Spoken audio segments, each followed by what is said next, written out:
بسم اللہ الرحمن الرحیم۔ آج جو آپ سے بات ہو رہی ہے نا، یہ آپ کے 14 طبق روشن کر دے گی۔ زمین کا جب انتقال ہوتا ہے تو وہ بندے کی ہو گئی، بندے کا انتقال ہوا تو وہ زمین کا ہو گیا۔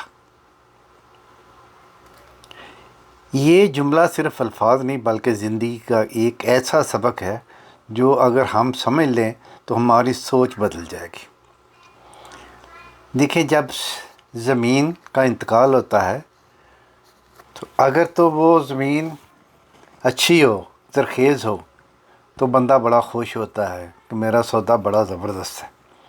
تو اگر وہی زمین فصل نہ دے، بنجر ہو جائے، تو وہ مالک جو ہے نا وہ سر پکڑ کے بیٹھ جاتا ہے۔ اسی طرح جب بندے کا انتقال ہوتا ہے تو جب وہ قبر میں جاتا ہے تو اگر وہ نیک ہوتا ہے تو قبر اس کو ویلکم کرتی ہے، خوش آمدید کہتی ہے اور اللہ کا شکر ادا کرتی ہے۔ اور جب بدبخت کوئی جاتا ہے تو زمین اللہ کو کہتی ہے، اے مولا یہ گند میرے میں کیوں ڈال دیا، اس کو کہیں باہر ہی کسی کی روڑی پہ ڈال دینا تھا اور وہاں ہی اس کو جانور کھا جاتے۔ تو انتقال دونوں کا ہے، زمین کا انتقال ہوا تو بندے کی ہوئی، بندے کا انتقال ہوا تو وہ زمین کا ہو گیا۔ انسان دنیا میں آتا ہے، محنت کرتا ہے، کماتا ہے اور اپنی خواہشات پوری کرنے کے لیے زمین اور جائیداد خریدتا ہے۔ جب زمین کا انتقال ہوتا ہے یعنی ملکیت کا کاغذ ہمارے نام پر آتا ہے، ہم خوش ہوتے ہیں، تقریبات کرتے ہیں، لوگوں کو بتاتے ہیں کہ یہ زمین میرے نام پہ ہو گئی، میری ہے۔ لیکن بھائیو، حقیقت یہ ہے کہ یہ زمین ہمیشہ ہماری نہیں رہتی۔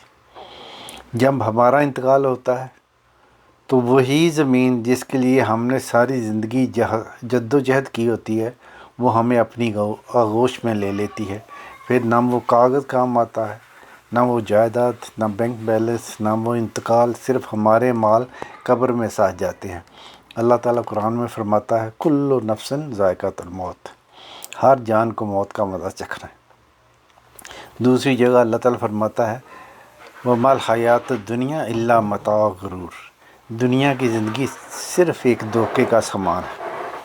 تو اسی پہ رسول اللہ صلی اللہ علیہ وآلہ وسلم انہوں نے فرمایا کہ انسان کہتا ہے میرا مال میرا مال، حالانکہ تیرے مال میں سے تیرے لیے صرف وہی ہے جو تم نے کھا کر ختم کر دیا یا پہن کر پرانا کر دیا یا اللہ کی راہ میں صدقہ کر کے آگے بھیج دیا، باقی سب وارثوں کے لیے ہے۔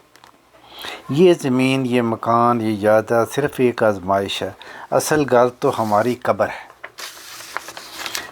اصل کامیابی تو آخرت ہے۔ ہم زمین کے مالک نہیں، زمین ہی ہماری مالک بننے والی ہے۔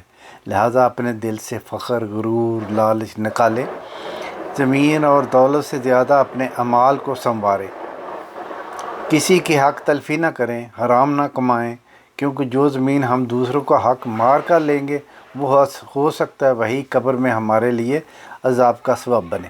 اللہ تعالیٰ ہمیں دنیا کی حقیقت سمجھنے کی اور آخرت کی تیاری کرنے کی توفیق عطا فرمائے۔